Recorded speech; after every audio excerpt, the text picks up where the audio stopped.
Olá pessoal, meu nome é Josimar, eu faço parte do PET do curso de Ciência da Computação e esse é o meu seminário de Introdução ao Linux. Eu vou começar falando um pouco sobre o contexto histórico do surgimento do sistema operacional GNU Linux. A gente chama comumente de sistema Linux, mas na verdade os sistemas, na verdade, são vários sistemas baseados em GNU Linux. Eu vou explicar um pouco mais sobre os diversos sistemas operacionais baseados em Linux mais à frente. Dando uma contextualização, o GNU ele foi um projeto criado por Richard Stallman em 1983 e ele tinha por objetivo criar um sistema operacional que fosse compatível com outro sistema operacional da época, chamado Unix. E só que o Unix ele era um sistema operacional proprietário. Então ele tinha um problema com direitos autorais e o Richard Stallman queria criar um que fosse totalmente open source, um sistema operacional livre. O Unix ele é muito importante para a história de sistemas operacionais como um todo, porque ele vai dar origem a um padrão de projeto, um padrão de sistemas operacionais da I3E. A I3E é um consórcio de padronizações de padronização de internet, padronização de tecnologias de informação e comunicação como um todo. E o GNU era uma tentativa de fazer um sistema operacional que fosse totalmente compatível com essas especificações. No começo dos anos 90, ele estava com o sistema quase todo pronto, mas faltava ainda algumas funcionalidades bem essenciais do sistema, que elas faziam parte do que a gente chama de kernel e alguns drivers. O kernel é o núcleo do sistema, é a parte que se comunica com o hardware. Então, sem um kernel, você tinha um sistema que não funcionava. E aí é onde entra o Linus Torvald, que com o kernel Linux, até então a gente tinha um sistema operacional GNU, e aí é que entra o nome pelo qual o sistema operacional ficou conhecido, né, que é Linux. Linux é apenas o kernel.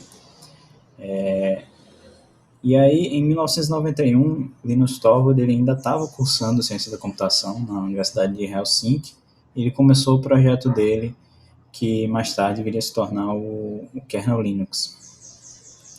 Ele usou para poder compilar o projeto dele o GCC, que é o compilador de C do projeto GNU, e até hoje ainda é a opção mais utilizada para compilar o kernel Linux. Você pode compilar, como o kernel Linux é escrito em C, teoricamente você pode compilar ele em qualquer compilador de C, mas a maioria das distribuições Linux elas utilizam um compilador GNU, e é por isso esse é um dos motivos do projeto GNU ele ser tão essencial para o sistema operacional GNU Linux como um todo. Então, ainda tem muita gente que insiste em dizer, em corrigir quando alguém fala que o sistema operacional é Linux, né? O sistema operacional, na verdade, é GNU barra Linux, mas é mais conhecido simplesmente pelo nome do kernel. E em 1992, o Linus ele mudou a licença, adicionou uma licença para o projeto do kernel Linux para a GPL, que é a GNU Public License, que é a licença pública do GNU. E essa licença ela dá garantias de que o projeto seja open source. Então, isso foi muito importante para a integração. Para que algo faça parte do projeto GNU, ela tem que atender essa licença. Então, isso possibilitou a integração do kernel Linux ao sistema operacional GNU, chegando assim a um sistema operacional completo.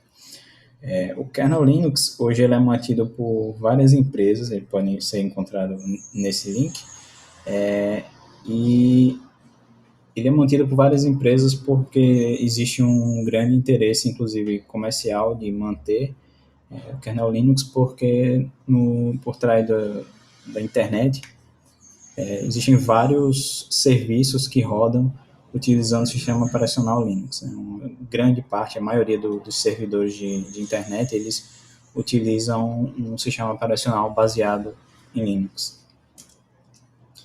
Eu vou falar um pouco sobre as distribuições, que eu falei sobre o sistema operacional GNU Linux, mas na verdade existem vários sistemas operacionais que são baseados no GNU Linux. Existe uma grande variedade e cada um tem um objetivo específico. Existem sistemas operacionais mais voltados para servidores, né? Como eu disse, grande parte da internet ela é rodada em servidores com sistema operacional Linux. Existem também distribuições Linux voltadas para fins científicos, então o kernel Linux ele roda em vários tipos de arquiteturas diferentes, ele é bem otimizado para supercomputadores, então é bastante utilizado em computação científica. E aí ele também é utilizado bastante em dispositivos de IoT, Internet das Coisas, Internet of Things. E também para uso pessoal, né? Existem algumas distribuições mais voltadas para usuários não muito avançados, então alguns sistemas operacionais um pouco mais simples. E cada uma dessas versões são chamadas de distribuições e informalmente chamado de distro. E o que caracteriza uma distro são o conjunto de programas padrão que vem, por exemplo, gerenciadores de arquivo, programas para abrir vídeos, programas para escutar música, gerenciadores de compactação, enfim, vários existem para cada programa no Linux existem várias opções diferentes. O gerenciador de pacotes, que ele gerencia a instalação dos programas, vocês vão ter algo parecido com a loja, só que os gerenciadores de programa de pacotes eles são, na verdade, interfaces via terminal, mas existem também, como por exemplo no caso do Ubuntu, a Ubuntu Software, que é uma loja de aplicativos que ela tem uma interface gráfica. Você consegue instalar as coisas do gerenciador de pacote via interface gráfica. Mas a maioria dos usuários Linux acabam preferindo fazer instalações via gerenciador de pacote no terminal. Então, existem várias famílias de distribuições, que a gente vai ver um pouco mais à frente, que elas são agrupadas de acordo com os gerenciadores de pacote, principalmente, e ela tem também os repositórios de programa. Então, com o mesmo gerenciador de pacotes, existem distribuições diferentes que têm repositórios diferentes. Né? Algumas distribuições têm alguns programas que outras não têm. Né? Como, por exemplo, o Debian, existe um sistema operacional, talvez um dos mais utilizados, que é o Ubuntu, que é baseado em Debian. Eles utilizam, tanto o Debian quanto o Ubuntu, utilizam o mesmo gerenciador de pacotes, mas o Ubuntu, ele permite você instalar alguns programas que você não tem no Debian. Por causa especialmente versões, na verdade. Né? Existem alguns pacotes mais atualizados, alguns programas que você vai encontrar no Ubuntu que tem uma versão mais atual do que a versão que está no Debian. Isso acontece porque o repositório de programas que o Ubuntu utiliza é diferente do repositório de programas que o Debian utiliza. Temos aqui algumas famílias de distribuições para uma questão de didática para agrupar, para mostrar um pouco sobre as distribuições Linux. Isso aqui são todas, quer dizer, não sei se todas, mas uma grande parte das distribuições Linux que a gente tem até recentemente, eu não lembro agora até quando vai essa imagem, mas acho que 2000 e... Enfim. Existe a família Debian, família Slackware, família Red Hat, família Enoch/Gentoo, que são, na verdade, a mesma distribuição, só que mudaram de nome. Família Arch Linux, e também a gente pode separar as distribuições Linux de acordo com a forma de atualização delas. A gente tem o LTS, que é algo que vocês provavelmente, quando forem procurar uma distribuição Linux, vão se deparar com uma certa frequência, que é o Long Term Support, que significa que aquela distribuição ela está relativamente estável, né? Ela tem um suporte a longo prazo. E essas versões LTS, você pode pensar nelas como se fossem no Windows, as versões do Windows, como Windows 7, Windows 8, o Windows 10. Elas são distribuições que elas não vão ter atualizações muito grandes, como por exemplo, você pode ainda utilizar, acho que o suporte do Windows 7, eu não sei se ele foi descontinuado, mas vamos supor que ainda estivesse com o suporte do Windows 7. Você teria como utilizar o Windows 7, ele ainda teria atualizações especialmente de segurança, correção de bugs, mas você não teria grandes alterações, como, por exemplo, a interface gráfica do Windows 7 é muito diferente da interface gráfica do Windows 8 ou do Windows 10. E aí a gente tem o Rolling Release. Você pode imaginar o Rolling Release como sendo uma atualização constante, diferente do Long Term, que você teria um Windows 7, um Windows 8 e um Windows 10. Você poderia ter as três separadas, né? Você não precisaria, quando fizesse a atualização, você não necessariamente sairia do 7 para o 10. No caso do Rolling Release é diferente. Se você tivesse um Windows 10 e o Windows 7, o Windows 7 fosse Rolling Release, quando você desse uma atualização, ele iria para o Windows mais recente. Então, ele iria, por exemplo, para o Windows 10. Essa é a principal diferença entre os LTS e os Rolling Release. Dessa família aqui, a gente pode notar os que são conhecidos por serem LTS. Os da família Debian, geralmente são LTS, eu não conheço nenhum que seja Rolling Release. A família Arch Linux, por outro lado, é Rolling Release. Se você pega um instalador de Arch Linux, de qualquer versão do Arch Linux, quando você terminar a instalação e fizer a atualização, você vai ter o mais recente. Diferente do Debian, por exemplo, se você pegar um Debian 7, quando você fizer a atualização, você vai continuar tendo um Debian 7, sendo que o mais atual é o Debian 10. Pelo menos na data desse vídeo. Ok.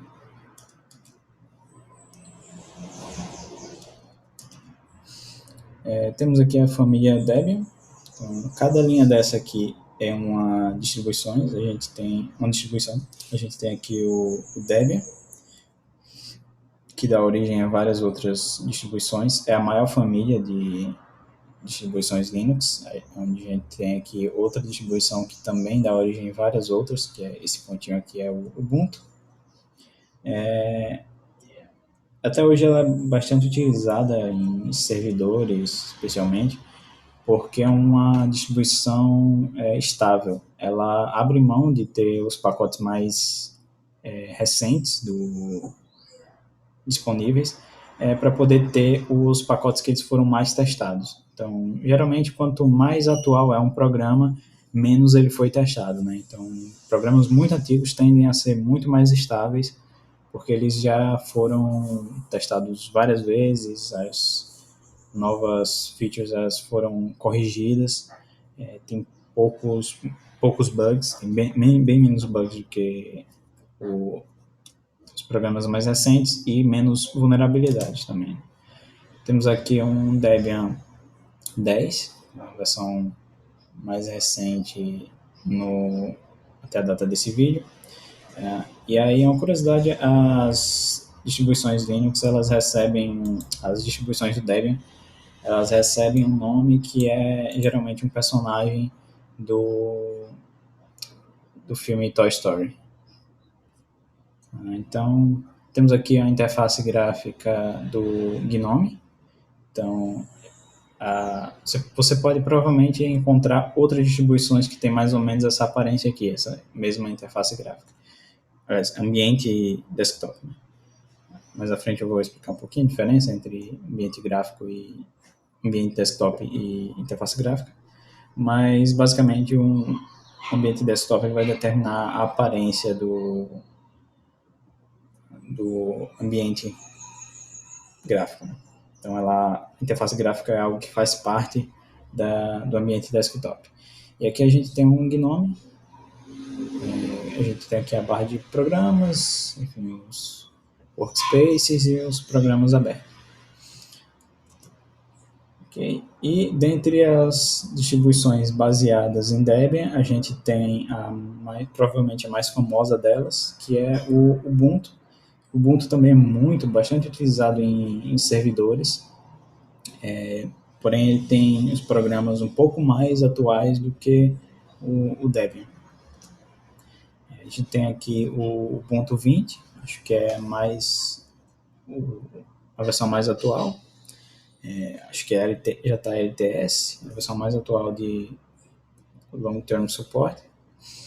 E a interface gráfica dele também é do GNOME. Percebam que está um pouquinho diferente do que a gente viu do Debian, mas aí cada distribuição ela vai por padrão fazer suas próprias personalizações da interface gráfica.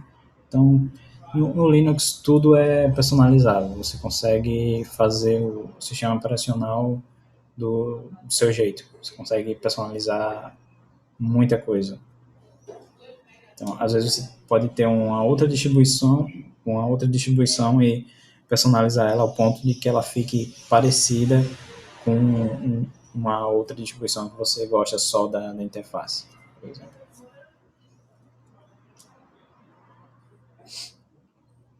A família Slackware, que ela é a distribuição Slackware, é a distribuição mais antiga que ainda está em desenvolvimento do Linux.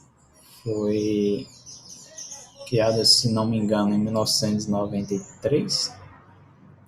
E é uma distribuição que é rolling release, ou seja, mesmo que você pegue uma ISO mais antiga para fazer a instalação, quando você fizer update, você vai ter a versão mais recente do Slackware. Mas o Slackware se tornou rolling release há alguns anos atrás. Inicialmente, o Slackware ele era LTS, né? Você tinha versões diferentes do Slackware. Ele não atualizava de uma versão para outra. Temos aqui um sistema Slackware com interface KDE, com ambiente desktop KDE, mas à frente eu vou explicar, dar um exemplo dos ambientes desktops. E a gente tem a família Red Hat, que é uma família de distribuições mais voltadas para uso de empresas, então para uso em servidores. A gente tem o Red Hat Linux, que ele é gratuito, mas a gente tem o Red Hat Enterprise Linux, que ele é uma distribuição comercial. Ele tem o kernel Linux, que é open source, ele tem várias outras ferramentas do GNU que também são open source, são livres, são gratuitas, mas ele tem partes que são comerciais. Então, Linux nem sempre é sinônimo de gratuito. Linux ele é open source, então ele é o código aberto. Você pode auditar o código, você pode olhar, você pode abrir, ver questões de segurança. Por isso que é bastante utilizado em servidores, porque é algo que você sabe o que está rodando por trás, né? Diferente de um software comercial, ele pode estar fazendo coisas que você de repente não tem controle. E aqui tem o Red Hat Enterprise Linux 8, versão mais recente do Red Hat Enterprise Linux, que também está com a interface GNOME. Pensamos que ele agora ele aqui está com a interface GNOME bem mais parecida com o que a gente viu do Debian, porque geralmente as distribuições da família Red Hat elas utilizam uma versão mais pura, digamos assim, do GNOME, né? Uma forma como o ambiente desktop GNOME vem por padrão. É por isso que ela acaba sendo bem parecida com o Debian. O que a gente viu do Debian também utiliza um GNOME menos personalizado. Diferente do que a gente viu do Ubuntu, que tem uma interface um pouquinho mais diferente, que ele personaliza bastante o GNOME. A gente tem a família Gentoo, que ela inicialmente vem da distribuição chamada Enoch, mas o Enoch, a gente tem um pontinho aqui do momento na história, na linha do tempo, em que o Enoch deixou de se chamar Enoch para se chamar Gentoo, e aqui a gente tem as distribuições baseadas em Gentoo, das quais vale a pena destacar o Chrome OS, que é a distribuição Linux, que foi desenvolvida pelo Google, e o Google escolheu o Gentoo para basear a sua distribuição Linux. O Gentoo ele é rolling release também, então tem aquela questão que se você baixar uma versão do Gentoo mais antiga, quando você fizer update você vai ter a versão mais recente. O Gentoo tem uma curiosidade que ele é um sistema operacional para usuários bastante avançado, então eu não recomendaria para usuários iniciantes fazer uma instalação do Gentoo, que ele é bem complexo. Você precisa compilar o sistema operacional, então você, na verdade, quando você vai instalar o Gentoo, você vai baixar o código-fonte do sistema operacional, você vai compilar o sistema operacional e aí fazer uma instalação que também é bem complexa. Ela não é tão intuitiva quanto os instaladores do Ubuntu, por exemplo.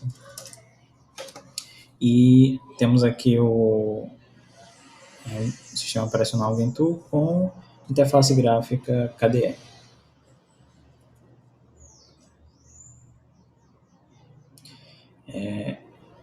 Por fim, a família Arch Linux.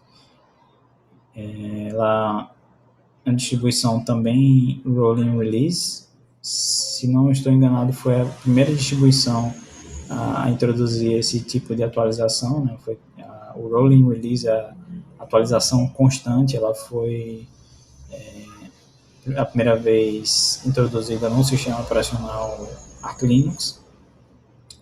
E dentre a gente tem aqui ela é um sistema operacional também bem voltado para usuários um pouco mais avançada, um pouco mais simples que o Gentoo, mas ainda assim tem uma instalação que no fim você não vai ter uma interface gráfica, como você tem na instalação, você vai ter simplesmente uma interface por linha de comando e você vai ter que instalar as outras coisas por conta própria, interface gráfica, gerenciador de login, mas tem uma grande vantagem do Arch Linux, que não é o sistema operacional em si, mas a wiki do Arch Linux, que ela tem bastante informação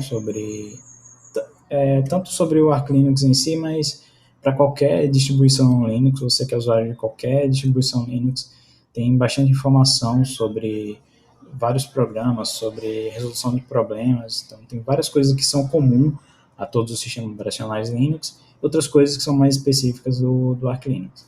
Mas é uma distribuição muito boa para aprendizado, mas ela é não recomendaria como uma distribuição para um iniciante.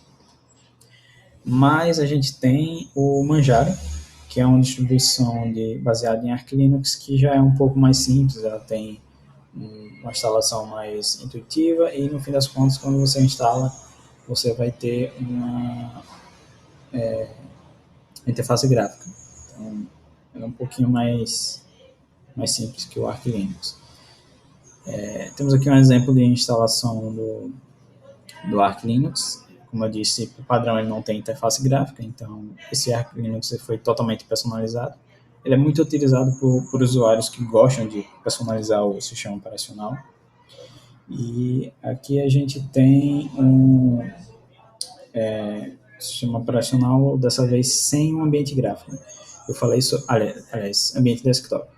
Que eu falei sobre ambiente de desktop, que era diferente de interface gráfica, né? Aqui a gente tem esse WM aqui é Window Manager, que é o gerenciador de janela, que nesse caso aqui é o i3.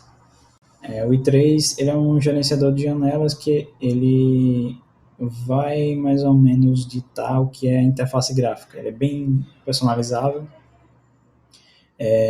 e ele é uma boa forma um bom exemplo para introduzir a diferença entre uma interface gráfica e um ambiente desktop, mas basicamente o ambiente desktop ele vai ter mais coisas do que a interface gráfica. Ele vai vir com vários outros programas por padrão. No caso do i3, ele vai ter simplesmente um gerenciador de janela. Então ele vai ter, percebam que aqui ele não tem os botões, né, de minimizar, maximizar e fechar. Porque o gerenciador de janela ele é responsável por isso, por criar esses botõezinhos. Uma das coisas que ele é responsável. Então, o gerenciador de janela também faz parte de um ambiente desktop. Então, no caso do Gnome, por exemplo, o gerenciador de janelas dele é o Mutter. E o Mutter ele cria a maioria dos gerenciadores de janela, na verdade, de ambientes desktop, eles criam esses botõezinhos de minimizar, maximizar e fechar. No caso do i3, ele não cria. O i3 ele é um gerenciador de janela bem mais voltado para teclado. Então, ele tem bastante...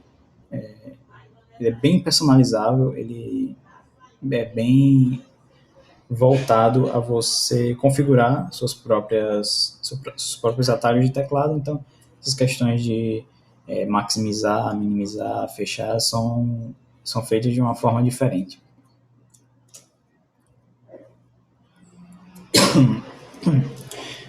Eu falei sobre o Manjaro, né, uma distribuição baseada em Arch Linux, que ele vem com interface gráfica. Ele tem várias opções, né? A gente viu o Gnome, a gente viu o KDE, mas o Manjaro ele também tem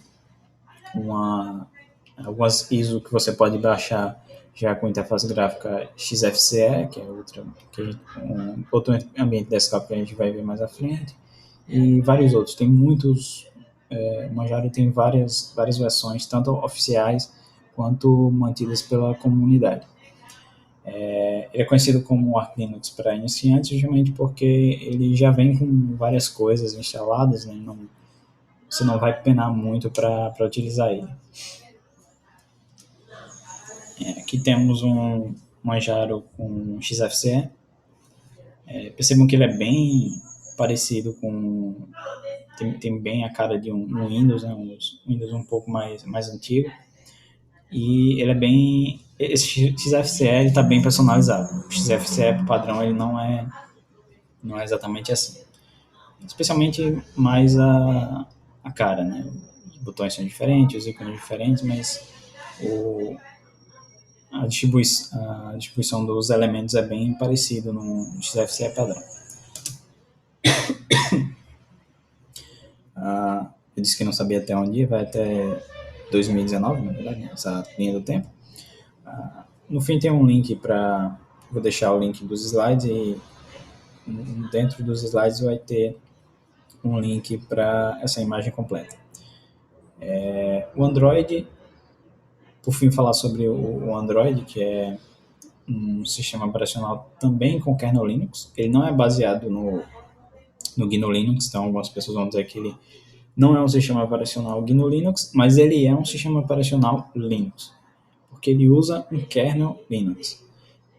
Mas o kernel é só a parte que vai se comunicar com o hardware. Então, o, a equipe que desenvolveu o Android aproveitou que o kernel Linux ele se comunicava com vários processadores diferentes, né, várias arquiteturas de processadores diferentes. Uma dessas arquiteturas é justamente o ARM, que é a arquitetura na qual os processadores dos smartphones são baseados. Atualmente, a versão modificada do kernel Linux que é utilizada no sistema Android ela é desenvolvida pelo Open Handset Alliance. Ok? Por fim, a gente tem esse link aqui para a imagem completa. Você pode ver um pouco mais sobre outras distribuições nesse site aqui, DistroWatch. Ele lista as distribuições Linux mais utilizadas, usa uma certa métrica do site para descobrir as mais utilizadas. E aqui a gente tem um link para uma comparação das distribuições Linux, vai ter uma tabela com vários tipos de comparações diferentes, público-alvo de cada distribuição, por exemplo, e várias outras comparações.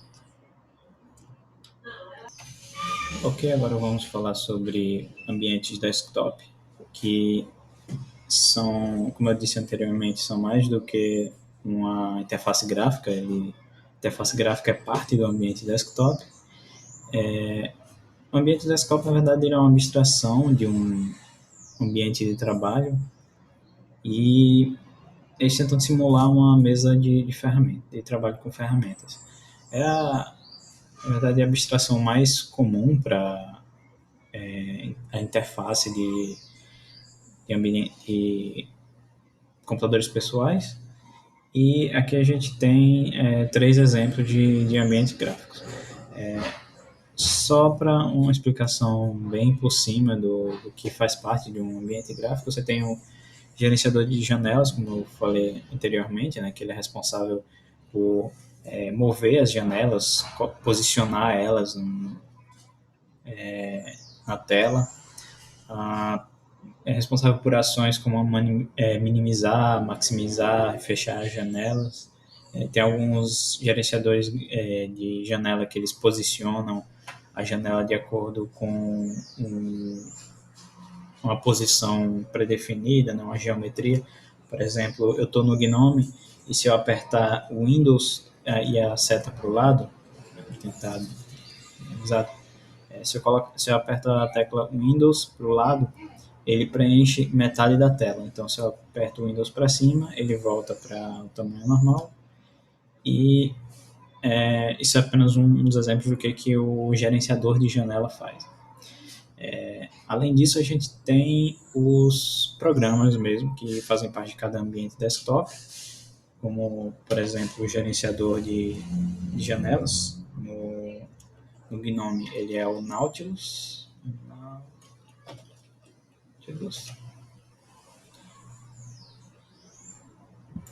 Se você for aqui sobre arquivos, tem o nome arquivos. Não tem nenhum lugar aqui o nome Nautilus, mas se você abrir o terminal e digitar Nautilus, você vai abrir o gerenciador.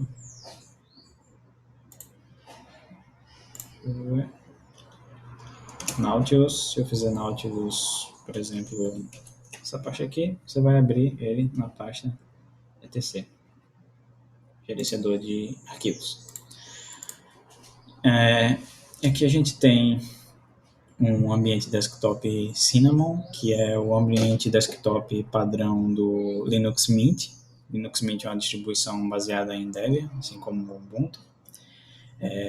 Temos também o ambiente desktop Pantheon, que é o desktop baseado em GNOME, que ele é da distribuição Elementary OS. Ele tenta ter uma interface parecida com a interface do macOS, do OS X, da Apple.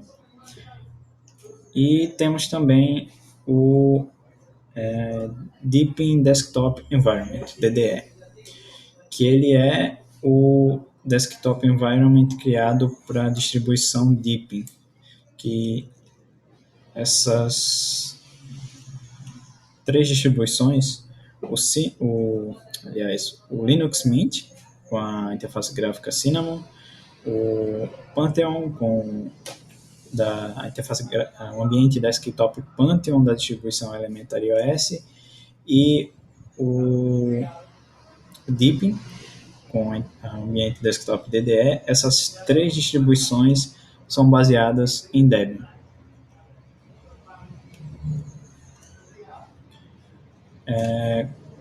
Como eu disse, o ambiente desktop ele é composto por um gerenciador de janelas.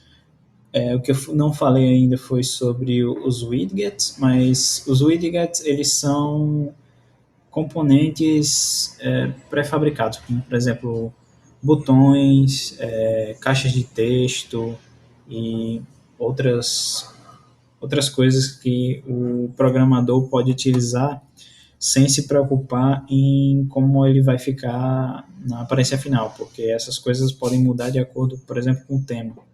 Então, tem alguns ambientes desktop que você muda o tema da interface gráfica, muda um pouco a aparência, e essas coisas como, por exemplo, esse botão aqui, atividades, como eu tinha mostrado, ele está ele tá um pouquinho diferente do que era o Gnome padrão, né? Ele está em roxo, acho que o Gnome padrão ali é branco, enfim. Vocês viram também o Gnome do Ubuntu, ele é bem diferente dos outros Gnomes padrão, né? E aquilo é um tema. E o tema, ele determina como esses widgets eles vão ser desenhados, né? Quem gerencia esse widget é o ambiente desktop. E ele vai ter também um conjunto de programas. Como eu mostrei, no caso do Gnome, a gente tem o Nautilus como gerenciador de arquivos. Tem vários outros programas. Tem o Gnome geralmente vai colocar, ele tem um nome para o arquivo, para o programa. Você pode usar ele para abrir pelo terminal, como eu mostrei, mas ele geralmente vai colocar Gnome alguma coisa. Por exemplo, o Nautilus ele é conhecido como Gnome Files. O nome oficial dele é Nautilus, mas na documentação do Gnome, por exemplo, vai estar como Gnome Files. E tem outras coisas, tipo Gnome Videos, que é o Totem, que é um reprodutor de vídeos. Tem o Eye of Gnome, que é o programa responsável por abrir imagens, que ele é, acho que Gnome Imagens, se não me engano, não tenho certeza. O gerenciador de janelas ele é responsável pelo posicionamento, como eu disse, o posicionamento e a aparência das janelas, o tamanho, os botões de redimensionar, quando você coloca o cursor próximo ao fim da janela, né, ele vai te dar a opção de clicar e arrastar para redimensionar, para reposicionar também. Por curiosidade, se você está no Gnome, você aperta a tecla Super, que é a tecla do Windows, e segura a tecla Super e clica numa janela e arrasta, ela vai mover independente de onde você clicar na janela. Então, um exemplo aqui, se ela tivesse maximizada, se eu aperto a tecla Super e arrasto, ele vai mover a janela. E isso também, se você clicar com o botão esquerdo, ele vai mover a janela. Se você clicar com o botão direito, ele vai redimensionar a janela. E claro, tem também a opção de quando você coloca o cursor perto da borda da janela, você consegue redimensionar. Mas isso são funcionalidades do Gnome em si. Isso não necessariamente vai funcionar da mesma forma para todos os ambientes desktop. Como eu disse, o ambiente desktop ele fornece esses widgets, que são os componentes prontos, botões, caixas de diálogos, caixas de texto, aquele botãozinho de slide, a caixa de checagem também, isso é fornecido pelo Widget, que no caso do Gnome é o GTK, o Gnome Toolkit. E mesmo que a maioria das distribuições elas tenham um ambiente desktop padrão, como é o caso como a gente viu, a maioria das distribuições baseadas em Debian, existem alguns que não possuem um desktop padrão, como no caso do Arch Linux, e você consegue instalar qualquer ambiente padrão em qualquer distribuição, qualquer ambiente desktop em qualquer distribuição. Eu tenho aqui o Manjaro, que fiz a instalação com XFCE e depois instalei o Gnome por cima. Então, no Linux, numa distribuição, geralmente você só vai estar preso ao gerenciador de pacotes. Não sei se é possível, mas é muito complicado você mudar o gerenciador de pacotes. Então, acho que uma coisa crucial para você escolher uma distribuição Linux seria o gerenciador de pacotes, porque todo o resto você pode personalizar, todo o resto você pode mudar. Você pode personalizar a sua interface gráfica do ambiente desktop, você pode desinstalar e instalar programas. Geralmente é mais cômodo você escolher uma distribuição que já tenha todos os programas que você já gosta de utilizar. Então, ambientes desktops baseados em Gnome são uma boa escolha para entrada, porque eu acho o Gnome bem intuitivo em questão de interface gráfica. Porém, ele talvez não seja tão intuitivo para quem vem que é um usuário Windows. E nesse caso, eu indicaria, por exemplo, um Cinnamon, que tem uma interface bem mais parecida com o Windows, ou até para usuários de OS X, talvez um Pantheon. O Gnome também não é tão diferente assim. O Deepin também ele é bem intuitivo e tem algumas coisas que você consegue configurar, como mudar essa barra daqui de baixo para deixar um pouquinho mais parecido com o Windows 10, por exemplo. Mas esses ambientes desktop, talvez o Cinnamon seja um dos mais. O XFCE também, eu diria que ele é bem intuitivo, são mais intuitivos para quem é usuário Windows, por exemplo. Os ambientes desktops mais famosos são o Gnome, que eu já falei bastante aqui. O KDE Plasma, a vantagem do KDE é que ele é muito personalizável, dá para você configurar muita coisa no seu desktop, você consegue mudar bastante coisa. O XFCE tem a vantagem dele ser muito leve, desses ambientes desktops listados aqui, ele é o mais leve deles, com certeza, usa pouca memória. O Cinnamon, como eu mostrei anteriormente, ele tem uma interface mais intuitiva para quem vem de Windows. O LXQT também é bem leve, quase tão leve quanto o XFCE. Na verdade, eu não sei qual dos dois seria mais leve, mas esses dois ambientes de desktop são bem leves. A diferença deles é aquele toolkit que eu falei, os widgets o XFCE, ele vai utilizar principalmente o GTK, os toolkits do Gnome, porque ele foi baseado no Gnome 2, o XFCE, e o LXQT ele vai utilizar os widgets Qt. Não vou entrar em muito detalhe do que é GTK, o que é Qt, mas por enquanto o que você precisa saber é que eles são esses widgets, não são os componentes eles vão determinar a aparência principalmente de botões, de ícones e outras coisas, principalmente a interface dos programas.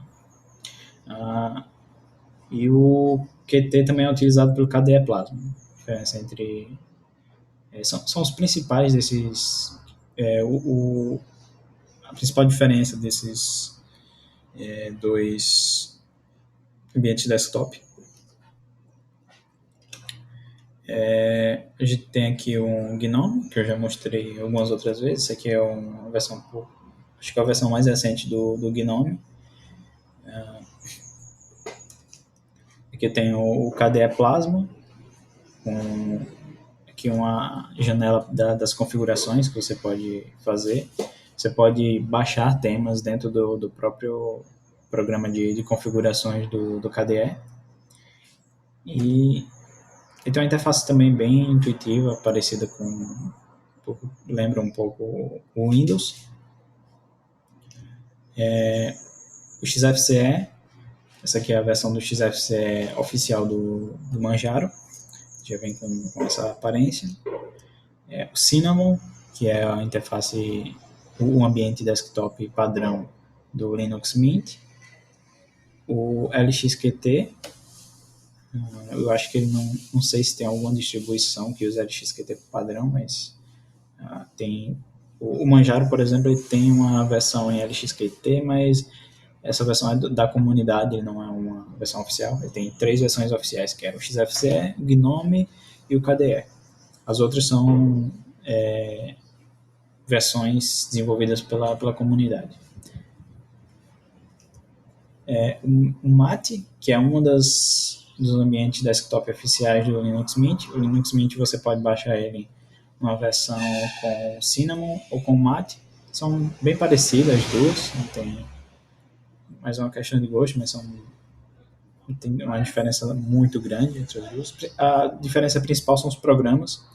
Então, você pode testar as duas usando, por exemplo, uma máquina virtual e ver qual os programas que você mais gosta de utilizar nas duas. Mas, a principal diferença são os programas de cada ambiente. E, por fim, falar sobre os gerenciadores de exibição, que também fazem parte do ambiente desktop. Mas são programas separados que você pode utilizar também.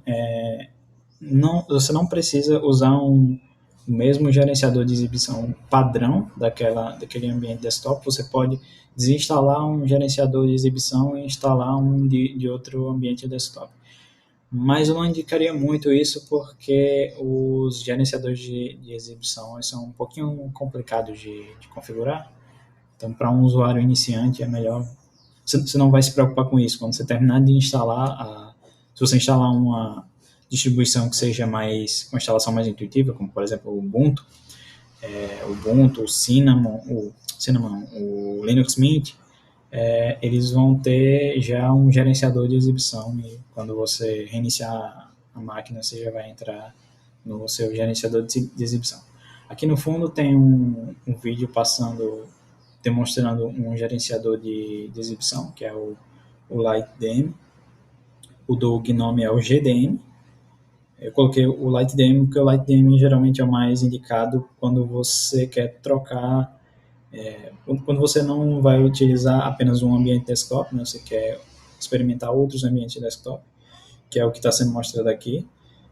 Um exemplo de você vai ter a sua página de login, mas você pode clicar numa opção de escolher o seu ambiente desktop e aí, no caso você tem um KDE 5, você pode escolher GNOME, XFCE, Cinnamon. Então, você instalando a distribuição Linux, você não está preso a um ambiente desktop. Você pode escolher qualquer ambiente desktop que você quiser. Você pode instalar posteriormente qualquer ambiente desktop e depois escolher. Inclusive aqui no finalzinho a gente tem alguns que são gerenciadores de janela, como o i3 e o Awesome, WM, eles não são ambientes desktop completos, são gerenciadores de janela, um pouco mais voltados para usuários avançados. Bem, como eu disse, os gerenciadores de exibição são um programa que funciona como um front-end de inicialização do sistema. Então, é a primeira coisa que vai aparecer quando você reiniciar depois da instalação. Ele vai simplesmente pedir o seu login, você não precisa se preocupar com essas outras coisas de escolher um ambiente desktop, então provavelmente quando você instalar uma distribuição, ela já vai ter o ambiente desktop dela selecionado, você não vai precisar selecionar, e ela fornece uma interface de login, né? E a instalação de desktop tem algumas outras configurações, dependendo de como está configurado o seu gerenciador de exibição, mas as principais opções são essas duas. Agora vamos falar sobre os gerenciadores de pacote, que eu disse que eles são a principal coisa que você tem que escolher quando você quiser escolher uma distribuição Linux. Então, mas os gerenciadores de pacote eles diferenciam as famílias. Né? Então, a família Debian ela vai ter o gerenciador de pacote chamado apt. A família Arch Linux vai ter o Pacman. O Red Hat vai ter o DNF. Então, eu recomendaria escolher uma distribuição da família Debian, porque a maioria das resoluções de problema que você vai encontrar quando você for procurar por alguma coisa, por exemplo, no Stack Overflow, você vai encontrar algumas instruções de instalação. Programas que você vai instalar, eles vão estar, por exemplo, em um pacote .deb, são os pacotes do Debian que são instalados via apt. Então, por uma questão de encontrar mais materiais de tutoriais, eu diria que é mais indicado você escolher uma distribuição que use apt. Os gerenciadores de pacote eles são responsáveis por instalação de programas do sistema. Então, dentre as responsabilidades de um gerenciador de pacotes estão em verificar checksums, né, que são os identificadores únicos para um arquivo. Então, ele vai gerar um identificador do pacote para verificar se bate com o identificador que está lá no banco de dados do programa. Né? Então, o que vai acontecer é que você vai baixar um programa e aí você vai... Aliás, você não vai fazer isso, né? O próprio gerenciador de pacotes vai fazer isso por você. Ele vai baixar os arquivos de um programa, gerar esse código de verificação e comparar esse código de verificação com o código de verificação que está no banco de dados dos programas. Né? Por que isso? Porque pode ser que você, na hora de baixar o programa, tenha tido problemas com a sua rede e aí vem um arquivo corrompido, ele já vai resolver isso. Se o arquivo estiver corrompido, ele vai ou mostrar algum erro, ou vai tentar baixar de novo. E também, às vezes, tem alguns ataques que vão pegar esses pacotes e alterar esses pacotes para introduzir malwares, por exemplo. E aí o gerenciador de pacote ele é responsável por essa parte de segurança. Faz uma verificação de assinatura digital também para autentificar a origem dos pacotes. Como eu disse, você pode ter que a sua rede vai receber um pacote que não é de uma fonte confiável. E como é que você sabe se ele veio de uma fonte confiável ou não? O gerenciador de pacote faz isso por você. Não se preocupa com esse tipo de coisa. Ele faz atualização de sistema. Uma das vantagens, das grandes vantagens de se utilizar Linux é que você consegue fazer uma atualização com apenas um comando de terminal, por exemplo, ou então, no caso de distribuições mais intuitivas, ele vai mostrar para você uma notificação de que tem uma atualização, você vai clicar no botão também, ele vai atualizar, vai fazer isso por trás, você pode também fazer isso explicitamente via terminal, e corrigir bugs, e essas atualizações, a maioria delas, elas são feitas com o sistema ligado. Então, dificilmente você vai precisar reiniciar o seu sistema, como acontece no Windows, para poder fazer atualizações. Né? Então, são algumas atualizações bem específicas que vão precisar que você reinicialize o sistema. Principalmente atualizações de kernel, que não são menos constantes do que outras atualizações, como atualizações de programas e tal.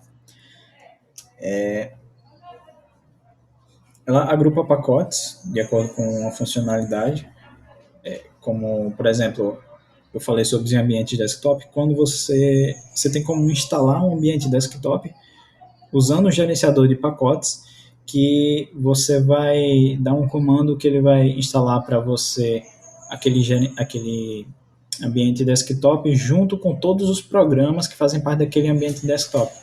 Então você não precisa instalar um por um os programas para você ter uma experiência completa daquele ambiente desktop. Você vai simplesmente dar um comando para instalar o ambiente desktop, ele vai instalar os programas que fazem parte, os gerenciadores de arquivo, os reprodutores de vídeo, etc. E isso é apenas um dos exemplos. Né? Ambientes desktop é um dos exemplos de um pacote agrupado.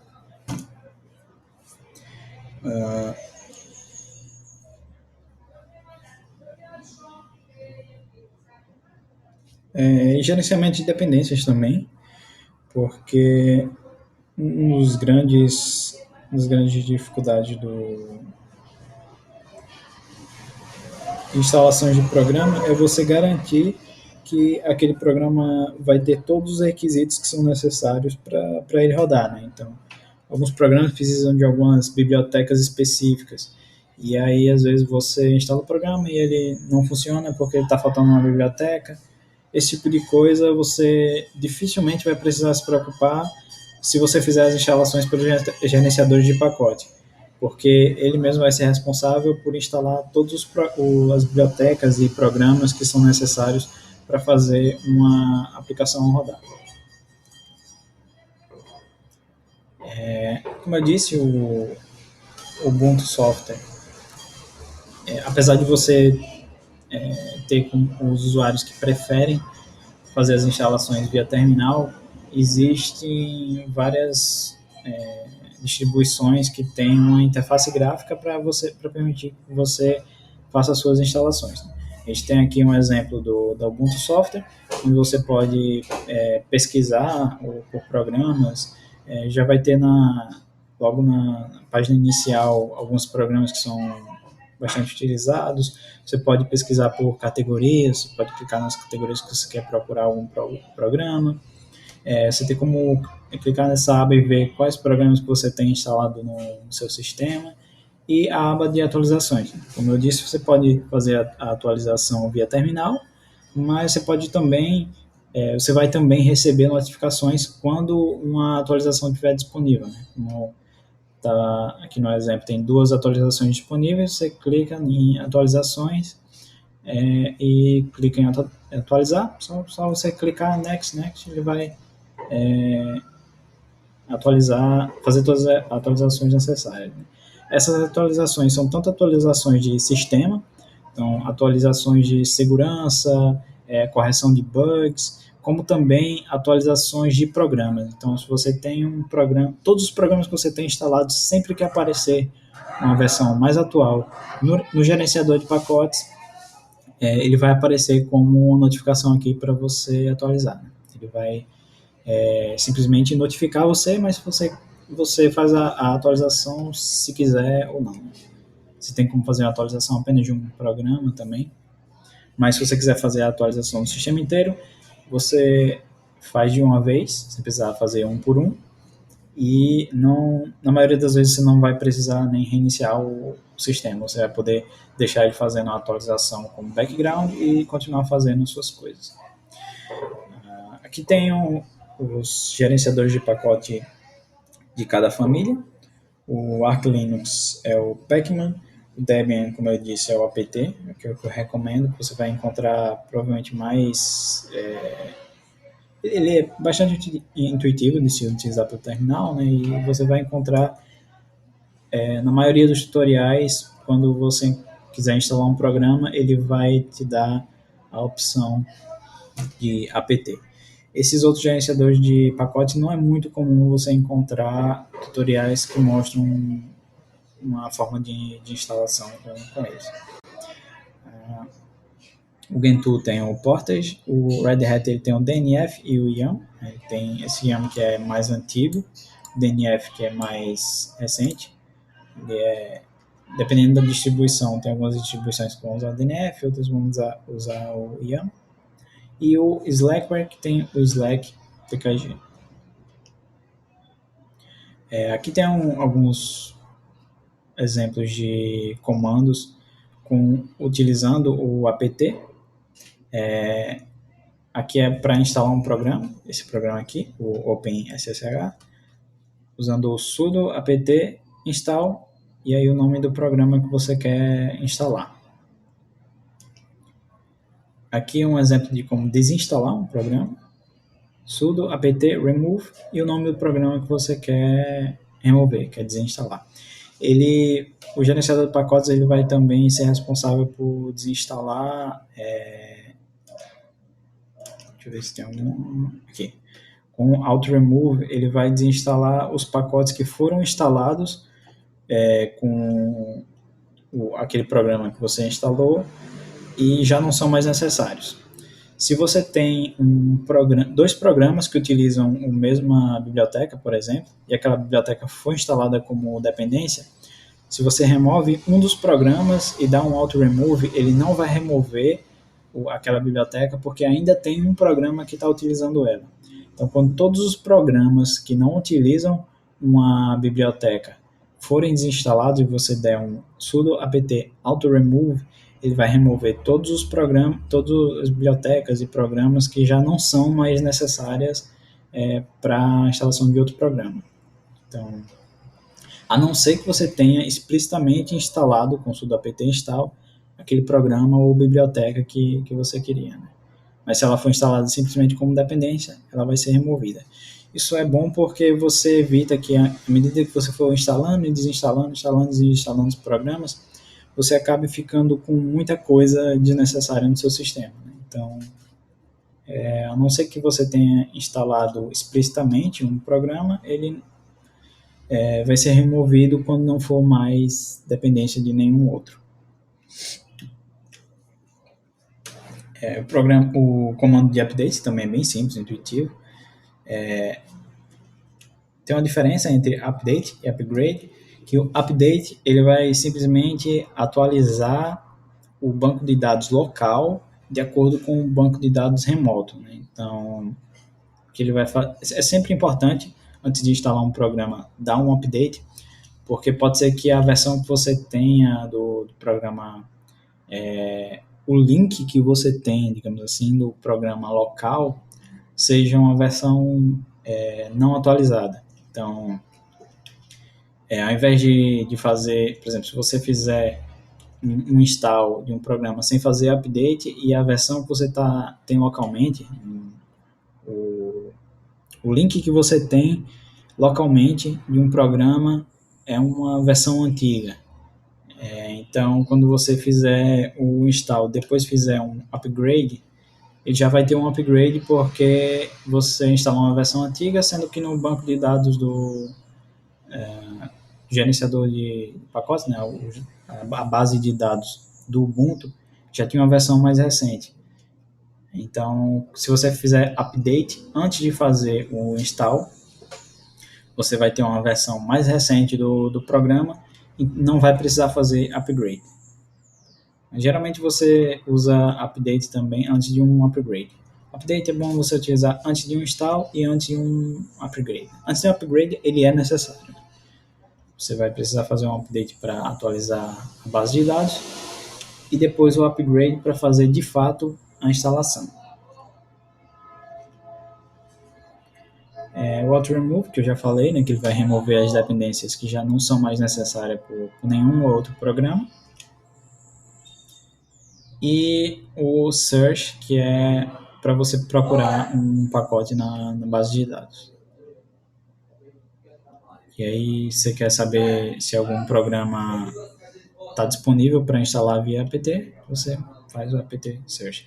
Mas se ele não estiver disponível, ainda assim você pode instalar se ele tiver um pacote .deb, por exemplo, no site oficial do programa. Assim como você faz uma instalação de um .exe em Windows, só que você tem a versão de baixar um programa para instalar, um .deb, ou você pode fazer a instalação via gerenciador de pacotes ou Ubuntu Software, como mostrei aqui. Ok? E é isso. Esse é o fim da minha apresentação do seminário. Vou deixar aqui o link dessa apresentação na descrição do vídeo, que você vai poder clicar nos links que eu coloquei ao longo da apresentação, ver a apresentação e qualquer dúvida, coloca nos comentários. Deem like no vídeo se gostaram, se inscreva no canal do PET para outros vídeos seminários, outros mini cursos, coisas que a gente vai colocar mais adiante. E é isso.